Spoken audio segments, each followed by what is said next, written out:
President Trump concluded his first 100 days in office, we visited Stephen K. Bannon. He's a longtime Trump advisor and supporter who backed Trump's first campaign in 2016 and briefly served with him in the White House. We found Bannon in the War Room, which is the name of the cluttered podcast studio where he produces a daily video stream supporting his own brand of populist politics. We talked about Trump's first 100 days in office. We talked about tax rates for the wealthy. Bannon says he supports the working class. And we also talked about a constitutional crisis that Bannon says he foresees. Let's watch. You have to look at this as a revolution. Because it is a revolution. It's a revolution about the America's role in the world, our position geopolitically, the global commercial relationships, plus the administrative state and how the country's governed. And if you look at that, the various verticals we look at, it's just he's so much farther down the path than and so much more aggressive than I think anybody would ever thought. Certainly a lot of attention, but help me understand how much has really changed. I've heard you talk about government spending. Doge has gotten a lot of attention. Elon Musk has a lot of attention. Analysts have said the actual savings are not that great. It might end up costing the government something. Well, first off, I do think in Doge, because remember, you had these verticals like ending the kinetic part of the Third World War, sealing the border and starting mass deportation. And the middle, the existential threat is the government spending and how we finance it, et cetera.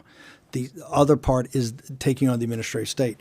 I think, and I've had tremendous disagreements with Elon Musk, I do believe you had to have a trauma-inducing force like Doge to kind of rattle the administrative state and let folks know, hey, this is going to be very serious, that there's actually going to be a search for waste, fraud, and abuse. But in addition, programmatically, we're going to come back and take apart the administrative state brick by brick. In that regard, it's kind of shock troops.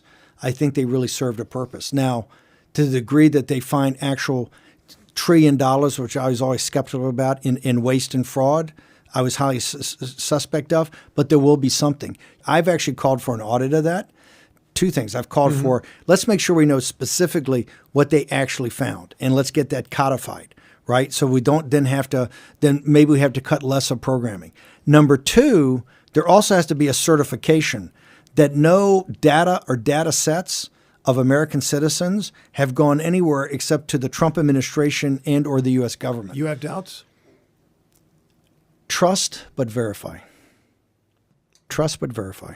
Meaning you don't assume that something has gone wrong, but you don't know if something has gone wrong. Number one, I don't, when you talk about waste and fraud, and remember it was this show that kept harping on he's got to cross the Potomac and go to the Pentagon. And look, I don't go after the Pentagon because I'm a dove. I'm a hawk. You know, a naval officer for many years. After sea duty, served in the Pentagon. Daughter went to West Point. She deployed with the 101st to Iraq. So we have skin in the game. But when you talk about waste and fraud, if you're not to the Pentagon kind of first, you're not serious. Eventually they went to the Pentagon, but so far it's crickets. You want to cut defense spending. It's not that I want to cut defense spending. I want to balance defense spending to what the national security needs of the country are and our allies. But I think President Trump's laid out, first off, the model we have is not sustainable. The model is essentially the global capital markets are a casino. It's not about long-term investing. A couple of companies in the tech business are at the top, and that drives the metrics. Our beloved military has essentially become rent-a-cops for the casino. That's not appropriate. It's one of the reasons we've had problems with recruiting in the past. That a lot of people just don't understand the task and purpose of the military, what we're trying to accomplish. I think President Trump, in trying to get to this hemispheric defense, right, from Greenland to the Panama Canal, in the Central Pacific, the three-island chain, you look at America strategically that way, that we're off the Eurasian landmass, finally, after these bloody wars of the 20th century, that it's time now not to come home, but to focus on our defense and have expeditionary forces if they want to go. The American people, including progressives, should be outraged at this very minute. We have two carrier battle groups in the Red Sea protecting the Suez Canal to be open so that Europe, the same Europe that the EU is cutting a deal with China that says they may not decouple, as our deals are saying you kind of have to, right? They're saying we're not going to decouple. We're defending Europe's trade routes where the Royal Navy has a destroyer, the Italian Navy has a corvette, and the French Navy has a frigate.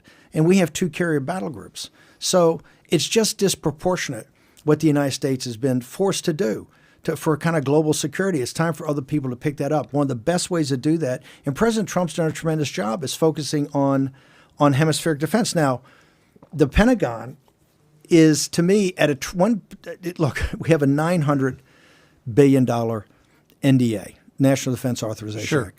In the reconciliation, they're talking about $150 billion of new stuff, new weapon systems. In a perfect world, maybe that's attainable. Maybe you can do that. We're not in a perfect world. What have you thought about as the president imposed tariffs on China, raised the tariffs on China dramatically, then backed off on key products, and then talked about making a deal with China even though there's been negotiations? Why do you think he changed so much?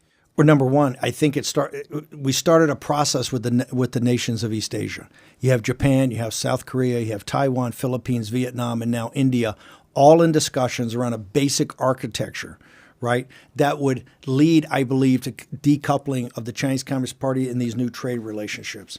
The Chinese Communist Party, because they've been preparing for this for 20 or 30 years, we went up the escalatory ladder very quickly to 125% and then 145%.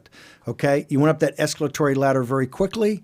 I think the nations, particularly in East Asia, which are me central in getting this done, have come now our side. They kind of stacked up for Besson to get these deals done, or at least to get the architecture of it done, not the actual finished deals, but the terms. We have no deals yet that we know well, of. But you do have, I think this week, they're talking about maybe 2 or 3 memorandums of understanding on the architecture of it. And then, of course, you'll work for a while to work out the complexity of the small print here. But President Trump went in full force. He's got his own negotiating style. I think he's been quite smart about how to do this, and he's obviously wants to make sure that the store shelves are not totally empty. I mean, as of yesterday, we have a full embargo on Chinese goods. Except for consumer electronics, iPhones, anything that we consider truly valuable. Some of that's starting to come through as we alleviate somewhat. Does he look weak by changing all the time? I don't think he looks weak. I think he looks like a very smart deal guy trying to move the chess pieces, right? The Chinese, my philosophy is they only understand one thing. That's smash mouth. Because since the World Trade Organization, look, they were a backward, Lao Beijing developing agricultural society when the Bush regime bailed them out of Tiananmen Square. Let's take the series of World Trade Organization, most favored nation. They totally gamed the system around us. President Obama negotiated that really terrific cyber pact in 2015. They never lived up to anything they agreed to. Hong Kong in 19, they totally walked away from a deal to keep Hong Kong independent and turned it into essentially a slave camp. Also, Trump negotiated for 2 years the Lighthizer deal. Remember, for 2 years, Lighthizer Navarro negotiated a deal with Li He. Trump's trade negotiator. 2 years to negotiate a deal that would couple actually the two economies into a global economy, to take away what we call the 7 deadly sins, state-owned industries, their ability to export deflation, all of that. So no, they just tore the deal up. Then later, the skinny deal. They didn't meet any of the standards of the skinny deal that was signed in January 2020. So they're not essentially trustworthy. President Trump, I think, believes with Besson, as Besson says, they can take this less than we can, that they're going to get them to the place that they want, which will be appropriate tariffs and also give incentives to American manufacturing to bring manufacturing back. Now, is it a perfect process? No, but in any complicated, what he's trying to do, and this is what amazes me in 100 days. In 100 days, he's essentially saying, I'm going to change the world's commercial interactions with each other, right? In integration points. Mm-hmm. It shouldn't be lost on you that now one of the nations that we said on the reciprocity, on the reciprocal tariffs, even though a little of the numbers sound outrageous, when you looked at the non-tariff barriers, the currency manipulation, the counterfeiting, there were not a lot of people sitting there going, oh, no, we don't do that. That's a lie from the Americans. All of them came, and I think we're in agreement that there are some problems, and those problems have to be worked out. I want to ask about how some of these things fit together. You referred to the administrative state. You're talking about various parts of the government that do various things, including regulating Americans. But some of the agencies that have been targeted do things in the world that relate to the competition with China. I was in Beijing recently, and sitting with a guy, and he brings up to me that he was actually sad that Voice of America was shut down because he practiced his English listening to Voice of America. I was talking with another guy who said, I was looking into the Uyghurs, and Radio Free Asia had reporting on the Uyghurs that was absolutely not available inside China. If you're concerned about China, was some of this an own goal for the United States? No, I don't think so, and here's why. And I'm glad you brought up the Mandarin language and the Chinese. That was replete with Chinese agents and had to be broomed anyway. And I think you're going to see a major investigation into Voice of America, the Mandarin language thing. They're the ones that cut Miles Guo off first time ever in a live interview in April of 2017. He's giving an interview where he's talking about the financial corruption. This is a dissident, a Chinese dissident. A Chinese dissident, a billionaire. But he's giving a live interview. I didn't even know him at the time. I just was following his YouTube videos because they were so kind of outrageous what he was saying about the Chinese leadership. He was giving a live interview on Mandarin language on Voice of America.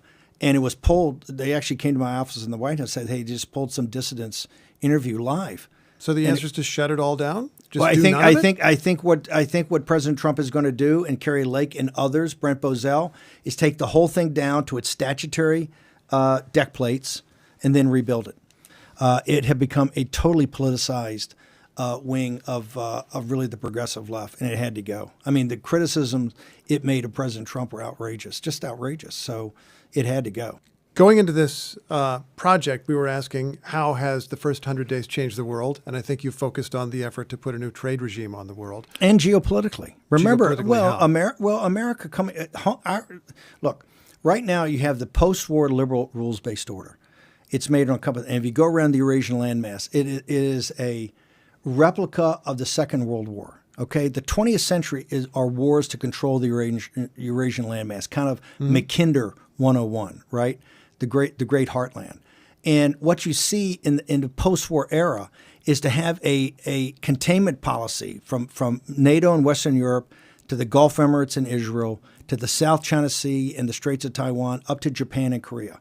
Okay, those four kind of nodes. You have commercial relationships codified by trade deals. We have capital markets, some cultural interaction, but it's American security guarantee. It's one of the reasons we have a $1 trillion defense budget. It's one of the reasons we have 2 carrier battle groups in the Red Sea, keeping the Suez Canal open for the European elites. That has to stop. What we're saying, what President Trump, I think, is saying by this hemispheric defense is that from Greenland to the Panama Canal, we will take care of the Russian Navy. The Russian army is kind of NATO's problem, Europe's problem, and we're there to help. But you're not going to see a massive amount of resources. This is why I think a rapprochement with our ally in World War II, Russia, and the Russian people is so important. I think President Trump's working on that. You totally change not just geopolitics, you totally change, and you couple that with a Russian rapprochement that gets them out of the CCP's camp. You have a complete ability to cut the defense budget, I don't know, $300-400 billion. Wouldn't everybody want that? I think the president hasn't been clear about what he would want to replace the liberal international order, the rules-based international order, whatever you want to call it, or even if he does want to replace it. There is a camp that believes that he wants to transform geopolitics. There's a camp that believes that he just wants to spruce things up and make them work better. Do you feel you understand what is supposed to come after? What is supposed to come after? I think it's back to the Treaty of Westphalia. You have strong, independent nations, right, with the United States looking to itself first and its citizens first, with the understanding is if America's strong, healthy, and prosperous, the world can be at peace. And now you're seeing a shift, and that's why people are throwing their toys out of the pram, all the Atlanticists, right? And I don't want to say the Atlanticists are racist, but to me, and having been in the Pacific Fleet and spent so much time in Asia, coming to Washington, D.C., it actually stunned me how provincial this town is and how provincial D.C., New York, and Boston, that Acela corridor, is about just thinking about a small portion of Northwest Europe. Mm-hmm. It's like the entire world revolves around the United States and Northwest Europe. It's a massive, massive globe. And I think President Trump recognizes that. Is there a risk, though, to pulling down a system that did make the United States the dominant power of the world for 80 years and kept the United States the richest and most powerful country in the history of the world for 80 years? When you say that, let's talk about that. Is that true? It made the elites and oligarchs in the United States You're wealthiest. talking about who benefited. But the United States as a whole, the GDP is pretty big. But the GDP, what is GDP? Is just a set of numbers. How's it rolled down to working class? Working class and middle class people are in the worst shape they've ever been. You have 9 million people working two jobs right now. You have $1.7 trillion of college debt. We don't know how it's going to get paid off. There's $1.4 trillion of credit card debt, 10% that is defaulting all the time because people are trying to use that to make a living. The concentration of wealth, the top 19 families in the country just made $1 trillion here, I think, since the beginning of the year. The concentration of wealth for the people that ran the system, for people that ran the post-war liberal rules-based order and go to the Atlantic Council and hang out in Paris or go to the defense contractors thing in the arms merchants in Munich, it turned out great for them. But for the basic Americans on whose shoulder it rests, they got screwed and they've been screwed. And now they're looking at a country that is flooded with illegal aliens at the lower level. And they got every visa program in the world to take every high-tech job they got. Any kid in this country under 35 years old is nothing more right now economically than a Russian serf. They're not going to own anything. We're trying to break up the apartheid state in Silicon Valley. That is, and at the same time, trying to bring manufacturing jobs back to the United States. That's populism, and that's economic nationalism. So much to follow up on. You are favoring taxing the wealthy. Big. The president has recently signaled some openness to a slightly higher tax rate. I believe in at least one interview, he's also started to take that back and say, I have to make sure I don't pay a political price. Which means he's running again. The subtext, well, that was a win-win for me. Because when he said it, first off, they had given him the wrong information on Bush. Because Bush principally raised the taxes on the wealthy. Yeah. Right? This is a massive tax cut for the working class and middle class. It extends his original tax cuts, plus no tax on tips, no tax on overtime, no tax on Social Security. It has to be paid for. The thing I took from that interview, when he talks about, hey, I heard it's politically, it could hurt me, it could hurt on a re-election. Trump 2028, that's when his merch site lit up. Does it bother you that that's unconstitutional? That what's unconstitutional? Running for a third term. Steve, as I told you, I'm sure we're working on some things that are well within the Constitution, and it'll be very. I think people will agree that it'll be very smart work. Give me an example of one thing. I don't want to whet your appetite. Let's get through. Let's get through the 100 days. You've already whetted my appetite. Let's get through. No, because it's exploding liberals' heads, progressive heads. That Trump's going to be with them forever. We are. Listen. Well, I'm just interested in the Constitution. In 2015. Or 2014, when I came out and said, hey, we're going to throw all in for Trump, the odds were very long. He polled at 0. I've seen a lot longer odds than Trump 28. And at the appropriate time, after we get through his repositioning of America and the world and changing the post-war international rules-based order so that it focuses on American citizens in our country, then at that time, probably closer to the 26 midterms, I'll roll it out. We've opened so many parentheses. Let's close a couple of them. You talked about tax cuts and tax increases for the wealthy. Yes. And looking after the working class. The math can't work any other way. Why would an administration filled with billionaires from the top on down, and including the world's richest man, do anything for the working class? Really? Wouldn't they look after their own interests? I didn't say we were not going to have a little resistance to this. Look, President Trump's, our coalition, right, does have these billionaires that kind of came in, particularly after we won on November, but the coalition is expanding. African-American men, Hispanics. Right now we have the chance to increase this in the midterms. One way we do it is being straight with the American people. What makes sense, I don't want to raise taxes on the wealthy. I'm not some guy who says tax the rich. I'm saying right now, the math simply doesn't work. Let's close the parentheses on the Constitution, which we brought up. Clearly, you're in favor of mass deportations, and the president has made some high-profile moves in that direction.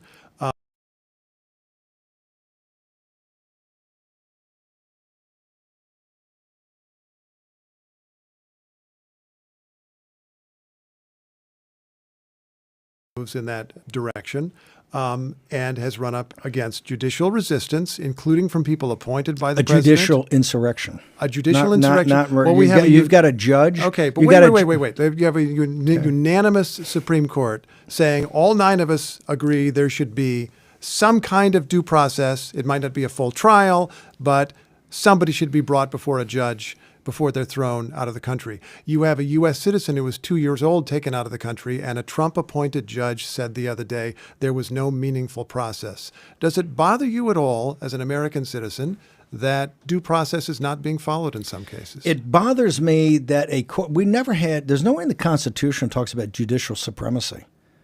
Nowhere in the Constitution talks about judicial supremacy. What you're seeing is a court trying to step between President Trump and his... Isn't it just a court checking it against the law to say absolutely that's illegal, not legal? They're stepping in the middle of President Trump and his the unitary theory of the executive, or the Article 2, his role as commander-in-chief. This happened before in our country. It's happened a couple times. A guy named Abraham Lincoln. Chief Justice Taney tried to get in the middle of Abraham Lincoln and what President Lincoln did to the city council of Baltimore and the mayor of Baltimore when they refused to let Union troops pass through Baltimore to the relief of Washington, D.C. in those very early days of the Civil War when it was all in the balance. And Washington could have been very, very easily captured by rebel forces from the South. They blocked it. And what did President Lincoln do? President Lincoln threw the city council and the mayor in jail with no indictment. And Taney went to him and said, "Hey, with habeas corpus, you either indict them tomorrow or they're free." And the apocryphal stories, he sent John Hay over with a message to say, "Tell Taney, if you force this, the president's going to throw you in jail." So he ran as a warlord, and look how many times President Lincoln, in a war, had to resort to emergency powers to do this. I think we've had 7 emergency powers now, or 8 emergency powers enacted by the president. He's fully within his rights as commander-in-chief. And yes, we're coming not just to a constitutional crisis, we're coming to a convergence of crises that are going to start hitting us this summer. One of these is the constitutional. I'm glad that you brought this up, because in this very book of mine that I brought, I write about one of the instances with Chief Justice Taney. And it's interesting. Lincoln did suspend the right of habeas corpus. In the case of a Maryland man who'd been burning full stop. bridges. I got Steve Inscape just agreed with me on no. Hang on. Taney said Congress could do that. Lincoln said, "I think the president can do that." In the end, a few months later, when Congress returned, Congress voted to approve what he had done. In the end, he got back within the constitutional system. Seward and Lincoln were so concerned that what they had done in that interim time, as you remember, was outside the Constitution.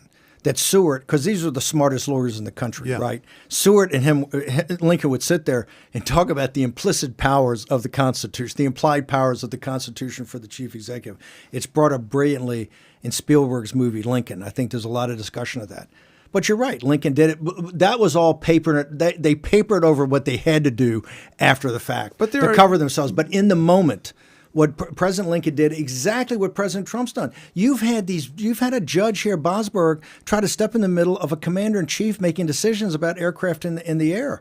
You can't have right now the hill that the Democrats are dying on is about a human trafficker, right? A human trafficker that is down in a prison, has been sent down to a prison. They're trying to say, every one of these criminal terrorists have due process, it's 200 years before they get out. It's not going to happen. It's just not going to happen. The American people back Trump on this, and they have to go, and they're going to go. And the argument against due process is just that it's inconvenient. It would take too much time for millions of people. It's not about the convenience thing is one, but it's just you don't need it. It's not necessary. It's time of war, and they're going to leave. We could raise questions about the Constitution. Now you do agree with me now, given your knowledge of Taney and Lincoln. I agree with you that Lincoln took a disputed interpretation of the Constitution and then got right with it a few months later. Papered it over. He and Seward sat there forever, by the way, as you know, two smart guys, and figured out step by step how they had to do it. Well, let's talk about, we can talk about... This is a great day for me. I've had Steve Inscape agree with me on a historical... I'm sure we'd agree with lots of things if we had a long discussion. Let me ask about another thing, though. Having to do with the Constitution and tariffs. This is another instance where the president says, there's an emergency, I'm going to raise taxes. Tomorrow I'm going to lower taxes. Tariffs. Okay, if you want to call them tariffs, I'm going to raise them, I'm going to lower them, I'm going to raise them. Did you call them taxes? They are taxes paid by Americans, according to economists. In any event, whatever we call them, Americans seem to pay them when the imports are brought in. The president repeatedly raised and lowered. They didn't pay them, and we put the tariffs. We put tariffs on Chinese in 2018, and the prices in China didn't raise at all. Well, let's talk about that. We can talk about that separately. But in any case, the president has asserted the right to massively affect the economy and then change it again today and hours later without consulting Congress, because he says it's an emergency. It's gone so far that some Republicans in Congress are trying to reclaim their power. Does it concern you at all that a president could claim the power to completely transform the economy all by himself, just on his say-so? Well, it's not just on his say-so. He did execute emergency powers to do this, given the emergency that's there, both on fentanyl and on the national security. But the emergency is, he says there's an emergency. That's all there is. No, he gave backup document too on the fentanyl issue. And also Canada? And the deficits alone, the trade deficit's $25 trillion, brother. That's not an emergency. You can't. The country can't. We have $37 trillion in debt, a $2 trillion, and this year's going to be $2.5 trillion. $2.5 trillion deficit's got to be financed every year. Added on that, we have a $25 trillion trade deficit, and that's not a bookkeeping thing that the Wall Street guys say. Mm-hmm. That's resources that went to us, to other countries, $18 trillion to China. Granting everything you say, would it be possible to work it through Congress, just to pass a bill, do the constitutional thing? He's called for emergency measures. If Congress had been doing its job on trade and tariffs over the last, let me just guess, I don't know, since they allowed China to come in as a World Trade Organization, they would have some backup from people say, yeah, we should get Congress in here because they've done such a great job. What has Congress done? Congress sold us out because the bags of money that came from China through Wall Street to buy everybody off in the 90s in the Clintons' time, to give China most favored nation a World Trade Organization and let them borrow at the World Bank as a developing nation. Remember, in this budget alone, there's hundreds of billions of dollars of your listeners' money, taxpayer money, middle-class taxpayers, that are going for tax subsidies to back up manufacturing of solar panels and wind generators and all that manufacturing in China that are sold here for the Green New Deal. The scams that we do to support China as a country, including, as I said, use our capital markets and our pension funds to finance their entire industry, but particularly their military and their military technology, is outrageous. So, no, since the House and Senate have rolled over to the globalists for 30 or 40 years, pardon me if I don't take their concerns when somebody steps up and says, hey, look, I'm going to put America and I'm going to put American citizens first. They have less than zero credibility. You're no more confident in this Republican Congress than in past ones? Good God, no. I mean, look at with Johnson as Speaker. No, the last one, we were very proud that we turfed out. This show was the leader in turfing out McCarthy. Why? Because the horrible debt deal he did with Biden. They gave him no cap on the debt ceiling and allowed him to spend as much money he did, which was like $6 trillion to the debt. Johnson, I think, may actually be worse because I think he's tapped along the president. Last question. What is one thing you want to see in the next 100 days? Just more of the double down, more of the same. I do want to see there's going to be a confrontation. I think the convergence of the financial issue of the big, beautiful bill, particularly of spending cuts, and the simultaneously constitutional crisis that we're hurtling to, is going to make this summer a summer like no other. Steve Bannon, it's a pleasure talking with you. Thank you. Steve, always great having you here in the War Room. All right. Thank you, sir. Thank you.